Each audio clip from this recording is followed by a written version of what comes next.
আজকের ভিডিওতে আলাপ করব 35 থেকে 40,000 টাকা বাজেটের মাঝে সেরা 5টা ফোন নিয়ে। সবার আগে আমি 5টা ফোনের নাম বলছি।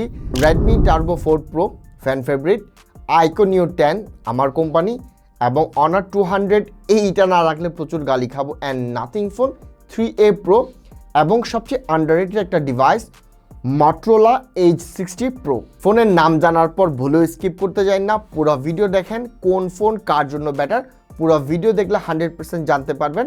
Let's begin. অ্যাজ অলওয়েজ আমি আমার মতো করে ভিডিওটা সাজিয়েছি, যেখানে আমি পিলার নিয়ে আলাপ করছি এবং পিলারটা শুরু হবে ব্যাটারি দিয়ে। চলেন সবার আগে ব্যাটারি লাইফ নিয়ে আলাপ করি। ব্যাটারি সেকশনে যখনই আমরা ঢুকবো আমাদের এখানে দুইটা জিনিস আলাপ করতে হবে, একে তো কার্বন সিলিকন ব্যাটারি নিয়ে এবং লিথিয়াম আয়ন ব্যাটারি নিয়ে। আর এইখানে লিথিয়াম আয়ন ব্যাটারি ইউজ করা হয়েছে নাথিং ফোন 3A প্রোতে এবং Honor 200-এ, যার কারণে এখানে ব্যাটারির সাইজটা একটু কম। আর অন্যান্য সবগুলোতে নতুন কার্বন সিলিকন ব্যাটারি ইউজ করা হচ্ছে, যার কারণে 1 নম্বর পজিশনে সবচেয়ে বড় ব্যাটারির সাথে থাকবে Redmi Turbo 4 Pro, যেখানে 7550 mAh ব্যাটারি ইউজ করা হয়েছে। আর Ico Neo 10 2 নম্বর পজিশনে চলে আসে এবং থার্ড পজিশনে চলে আসে Motorola Edge 60 Pro। তবে 5000 mAh ব্যাটারি হলো Honor 200 এবং নাথিং ফোন 3A Proতে ব্যাটারি লাইফ কিন্তু অত খারাপ না। আমার যদি পজিশন করতে হয়, পজিশনটা তো আমি করেই দিলাম। শুরুতে রেডমি থাকবে, 2 নম্বরে আইকো থাকবে, 3 নম্বরে মটো, এবং 4 নম্বরে চলে আসবে নাথিং ফোন 3A Pro এবং 5 নম্বরে Honor 200। তবে জাস্ট জানিয়ে রাখি, ব্যাটারি লাইফ কোনোটাতে আসলে খুব খারাপ বলা যাবে না, রেডমিতে সবচেয়ে বেশি আপনারা ব্যাকআপ পাবেন। এইবার চলেন আলাপটা করি সফটওয়্যার নিয়ে। সফটওয়্যার নিয়ে যদি কথা বলি, এক কথাই এখানে সবচেয়ে ভালো সফটওয়্যারটা পাবেন এবং সবচেয়ে ভালো সফটওয়্যার অপটিমাইজেশনটা আপনাকে দিবে নাথিং ফোন 3A Pro। আর দেখেন, নাথিং ফোনের আমি একজন ফ্যান, স্পেশালি তাদের ইউআই এর জন্য। এদের ইউআই আমাকে যদি র্যাঙ্ক করতে বলা হয় স্যামসাং OnePlus এর পরে, কিন্তু আমি নাথিং ফোনকে সবসময় র্যাঙ্ক করি। সো নাথিং ফোন খুবই অ্যামেজিং, এদের UI one of the best. এরপরে চলে আসবে Motorola Edge 60 Pro। Motorola আমরা সবাই জানি স্টক ইউআই ইউজ করে, ভাই খুব অ্যামেজিং, স্মুথ ফিল হবে, ব্লুটুথ তেমন একটা পাবেন না। সো 2 নম্বরে থাকবে Motorola। আর এরপর Honor বলেন, রেডমি বলেন এবং আইকু বলেন, এইদের ইউআই নিয়ে খুব ভালো কিছু বলার নাই, আবার খুব খারাপ কিছুই বলার নাই, ইটস ওকে, চলে। সো সফটওয়্যার এবং ইউআই যাদের জন্য ইম্পর্টেন্ট তাদের জন্য নাথিং 1 নম্বরে থাকবে, 2 নম্বরে চলে আসে Motorola Edge 60 Pro এবং বাকিগুলো চলে। এইবার চলে আসি পারফরমেন্স নিয়ে। পারফরমেন্স নিয়ে যখন আলাপ করব, এখানে দুইটা জিনিস আপনার কনসিডার করতে হবে। তা হলো, একে তো আপনার প্রসেসর হইতে হবে বোম লেভেলের, স্টোরেজ না আদার সব কিছুই, হার্ডওয়্যার সেকশনটা খুবই ভালো হইতে হবে। 2 নাম্বারটা হলো অপটিমাইজেশন। দেখেন, প্রসেসরের পাশাপাশি অপটিমাইজেশন আজকের দিনে খুব খুব খুব বেশি ম্যাটার করে। ওই কারণে দেখবেন অনেকে অনেক ভালো প্রসেসর ইউজ করে, কিন্তু যখন অপটিমাইজেশন ফেলের কারণে না বেটার রেজাল্ট দিতে পারে না। সো পারফরমেন্সের জন্য আমি চোখ নাক সব কিছু বন্ধ করে আমি বলছি, এখানে 1 নম্বরে থাকবে Ico Neo 10। ফ্যান বলেন, ফ্যানবয় বলেন, যাই কিছু বলতে পারেন, জাস্ট লজিকটা শুনে নেন। Ico Neo 10 ব্যাটার, একে তো 8 Gen 3 পাচ্ছেন, এর পাশাপাশি এখানে একটা ওদের ডেডিকেটেড গেমিং চিপসেট রয়েছে। তার উপর আইকো কিন্তু পারফরমেন্সের জন্যই জানে। আজকের দিনে যদি দাঁড়িয়ে কথা বলি, গেমিং ফোনগুলো বাদে নর্মাল ফোনের মাঝে সবচেয়ে ভালো পারফরমেন্স কিন্তু আইকো ডেলিভার করে, বিকজ অফ দেয়ার হার্ডওয়্যার তো obviously, and because of their optimisation.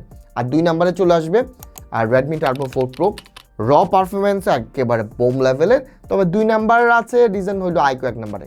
3 নম্বরে চলে আসে Motorola Edge 60 Pro, অ্যান্ড বাকিগুলো আসলে পারফরমেন্সের জন্য অত বেশি না। এই বাকি 3টা ফোন কিন্তু আমি পারফরমেন্সের জন্য রাখি নাই, কিছু রেখেছি অলরাউন্ডার ফোনের জন্য, আর ক্যামেরা সেন্ট্রিক হওয়ার কারণে বাকি ফোনগুলো রেখেছি। যারা জাস্ট পারফরমেন্স লাগবে, গেমিংয়ের জন্য ফোন খুঁজছেন, তারা চোখ নাক বন্ধ করে হয় Ico Neo 10 নিয়ে ফেলেন অথবা Redmi Turbo 4 Pro নিয়ে ফেলেন। এখানে অনারেবল মেনশন হিসেবে আমি আরেকটা ফোন মেনশন করতে পারি, তা হলো Realme Neo 7। এই ফোনটা না খুবই অ্যামেজিং। এই 3টা ফোনের মাঝে একটা চাইলে আপনারা কনসিডার করতে পারেন। এইবার চলে আসি ক্যামেরাতে, যেটা অনেকের জন্য সবচেয়ে বেশি ইম্পর্টেন্ট। ক্যামেরা নিয়ে যখন আলাপ করব, যে 5টা ফোন রেখেছি, 5টা ফোনের মাঝে 2টা ফোন অটো বাদ হয়ে যাবে, বিকজ টেলিফোটো লেন্স এখানে বা পেরিস্কোপিক লেন্স এখানে ডেডিকেটেডভাবে নাই। একটা হলো আইকোতেও নাই, রেডমিতেও নাই। তবে একটা জিনিস জেনে রাখেন, মেইন যে লেন্সটা রয়েছে এই 5টা ফোনের মাঝে, মেইন লেন্সের মাঝে সবচেয়ে ভালো লেন্স এবং সবচেয়ে ভালো ছবি আপনাকে ডেলিভার করবে Redmi Turbo 4 Pro। This is surprising I know, কিন্তু মেল লেন্স থেকে সবচেয়ে ভালো আপনি ছবি কিন্তু Redmi Turbo 4 Pro থেকে পাবেন। তবে মেন লেন্স তো আসলে আজকাল মানে এটাই মেন না, এখানে আলট্রা ওয়াইড ম্যাটার করে, এখানে টেলিফটো অবভিয়াসলি ম্যাটার করে। এই জায়গাতে যখন চলে আসবো আমরা, আলট্রা ওয়াইড, মেন লেন্স সবগুলো almost same to same, almost comparable. এখানে কারোর থেকে কোনোটা আমি কোনোভাবে পিছিয়ে রাখতে পারি না বা এগিয়েও রাখতে পারি না। তবে কোনটা পিছিয়ে থাকবে কোনটা এগিয়ে থাকবে এইটা টোটালিভাবে ডিপেন্ড করে টেলিফটোর উপর। আর এখানে টেলিফটো ডেলিভার করছে Honor 200 2.5x, Motorola H60 Pro 3x এবং Nothing Phone 3a Pro 3x।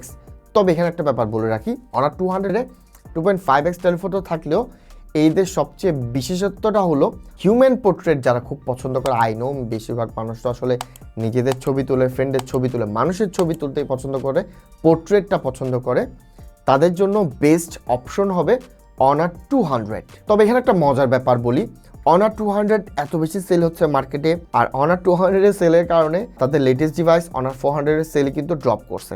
এইটা মার্কেট সম্পর্কে যারা জানেন তারা খুব ভালোভাবেই জানবেন। তবে প্রবলেমটা কি জানেন, অনেকের কাছ থেকে একটা কমপ্লেন আমি নিয়মিত পাচ্ছি, তা হলো Honor 200 যখন থেকে আপডেট দিচ্ছে, আপডেটের সাথে সাথে Honor 200-এর ছবি অনেক বেশি কোয়ালিটি ড্রপ করেছে। অ্যান্ড এটা কিছুটা ট্রু। আমি কিছুদিন আগে একটা শপে গিয়ে 200 এবং 400-এর ছবি কম্পেয়ার করে দেখেছি।